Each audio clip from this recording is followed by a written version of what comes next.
Man does not know exactly what is meant by a dimensionally larger world, and would no doubt deny the existence of a dimensionally larger self. He is quite familiar with the three dimensions of length, width, and height, and he feels that if there were a fourth dimension, it should be just as obvious to him as the dimensions of length, width, and height. Now, a dimension is not a line. It is any way in which a thing can be measured that is entirely different from all other ways. That is, to measure a solid fourth dimensionally, we simply measure it in any direction except that of its length, width, and height. Now, is there another way of measuring an object other than those of its length, width, and height?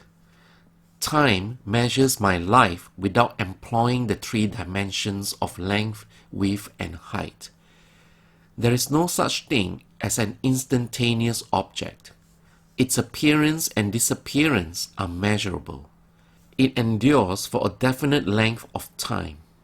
We can measure its lifespan without using the dimensions of length, width, and height. Time is definitely a fourth way of measuring an object. The more dimensions an object has, the more substantial and real it becomes. A straight line, which lies entirely in one dimension, acquires shape, mass, and substance by the addition of dimensions. What new quality would time, the fourth dimension, give, which will make it just as vastly superior to solids as solids are to surfaces and surfaces are to lines? Time is a medium for changes in experience.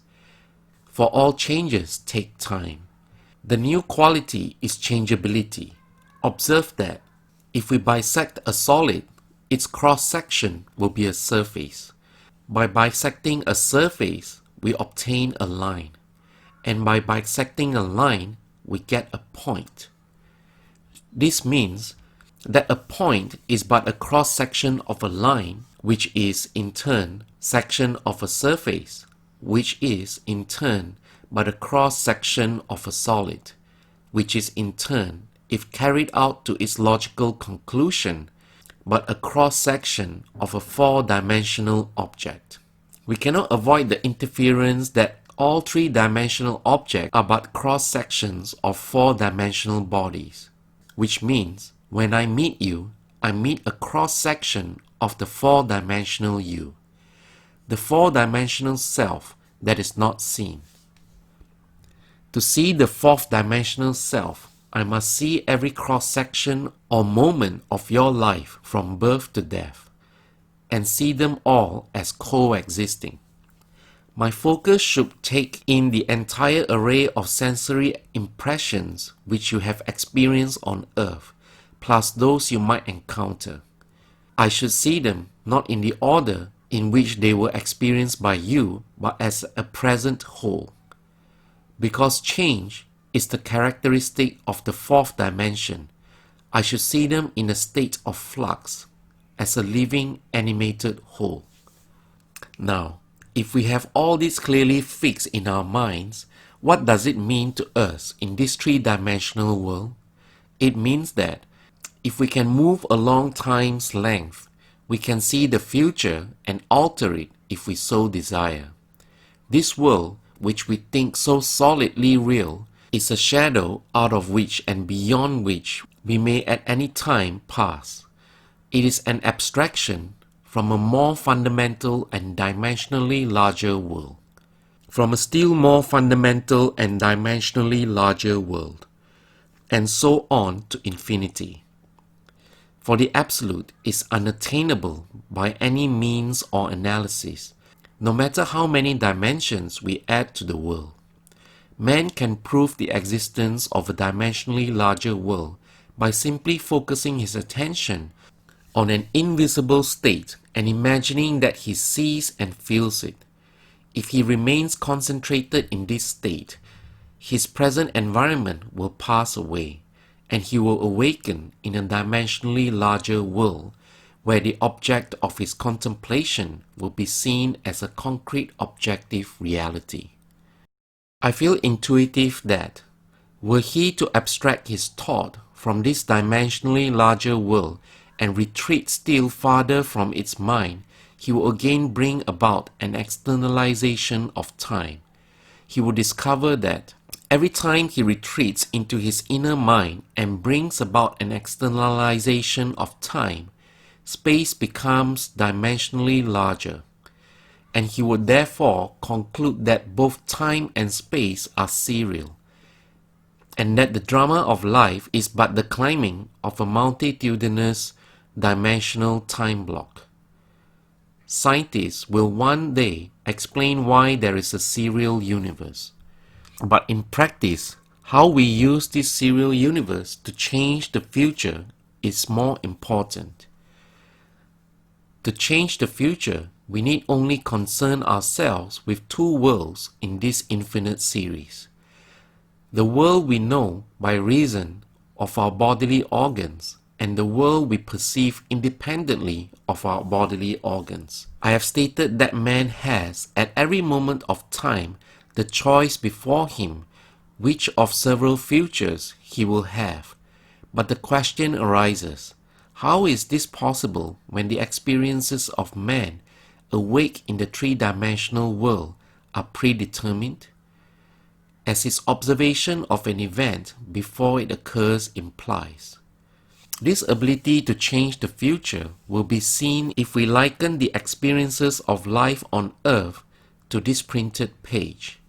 Man experiences events on earth singly and successively in that same way that you are now experiencing the words on this page.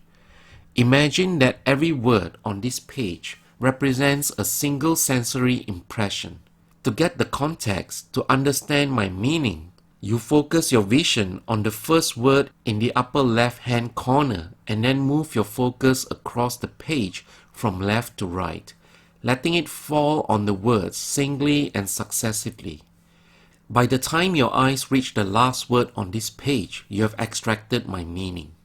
But suppose on looking at the page, with all the printed words thereon equally present, you decided to rearrange them. You could, by rearranging them, tell an entirely different story. In fact, you could tell many different stories. A dream is nothing more than an uncontrolled four-dimensional thinking, or the rearrangement of both past and future sensory impressions. Man seldom dreams of events in the order in which he experiences them when awake. He usually dreams of two or more events which are separated in time, fused into a single sensory impression, or else he so completely rearranges his single waking sensory impression that he does not recognize them when he encounters them in this waking state. For example, I dreamed that I delivered a package to the restaurant in my apartment building. The hostess said to me, "You can't leave that there," whereupon the elevator operator gave me a few letters, and as I thanked him for them, he in turn thanked me. At this point, the night elevator operator appeared and waved a greeting to me. The following day, as I left my apartment, I picked up a few letters which had been placed at my door. On my way down, I gave the day elevator operator a tip and thanked him for taking care of my mail, whereupon he thanked me for the tip. On my return home that day, I overheard a doorman say to a delivery man, "You can't leave that there." As I was about to take the elevator up to my apartment, I was attracted to a familiar face in the restaurant, and as I looked in, the hostess greeted me with a smile. That night, I escorted my dinner guests to the elevator, and as I said goodbye to them, the night operator waved goodnight to me. By simply rearranging a few of the single sensory impressions I was destined to encounter, and by fusing two or more of them into single sensory impressions, I constructed a dream which differed quite a bit from my waking experience. When we have learned to control the movements of our attention in the four-dimensional world, we shall be able to consciously create circumstances in the three-dimensional world. We learn this control through the waking dream, where our attention can be maintained without effort. For attention minus effort is indispensable to changing the future. We can, in a controlled waking dream, consciously construct an event which we desire to experience in the three-dimensional world. The sensory impressions we use to construct our waking dream are present realities displaced in time or the four-dimensional world. All that we do in constructing the waking dream is to select from the vast array of sensory impressions those which, when they are properly arranged, imply we have realized our desire. With the dream clearly defined, we relax in a chair and induce a state of consciousness akin to sleep, a state which, although bordering on sleep, leaves us in conscious control of the movements of our attention. Then we experience in imagination what we will experience in reality were this waking dream an objective fact. In applying this technique to change the future, it is important always to remember that the only thing which occupies the mind during the waking dream is the predetermined action and sensation which implies the fulfillment of our desire. How the waking dream becomes physical fact is not our concern. Our acceptance of the waking dream as physical reality wills the means for its fulfillment. Let me again lay the foundation of prayer, which is nothing more than a controlled waking dream. 1. Define your objective. Know definitely what you want. 2. Construct an event which you believe you will encounter following the fulfillment of your desire. Something which will have the action of self-predominant. An event which implies the fulfillment of your desire. 3. Immobilize the physical body and induce a state of consciousness akin to sleep. Then, mentally feel yourself right into the proposed action until the single sensation of fulfillment dominates the mind, imagining all the while that you are actually performing the action here and now, so that you experience in imagination what you will experience in the flesh were you now to realize your goal. Experience has convinced me that this is the easiest way to achieve your goal. However, my own many failures will convict me were I to imply I have completely mastered the movements of my attention. But I can, as the ancient teachers say, this one thing I do, forgetting those things which are behind, and reaching forth unto the things which are before. I press toward the mark for the prize. Philippians 3:13. Again, I want to remind you that the responsibility to make what you have done real in this world is not on your shoulders. Do not be concerned with the how. You have assumed that it is done. The assumption has its own way of objectifying itself. All responsibility to make it so is removed from you. There is a little statement in the book of Exodus which bears this out. Millions of people who have read it or have had it mentioned to them throughout the centuries have completely misunderstood it. It is said, "Steep not a kid in its mother's milk." Exodus 23:19.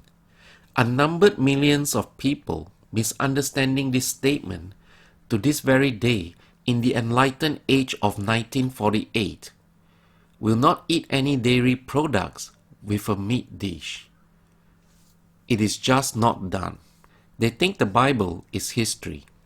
And when it says, "Steep not a kid in its mother's milk," milk and the products of milk, butter and cheese, they will not take at the same time they take the kid or any kind of meat.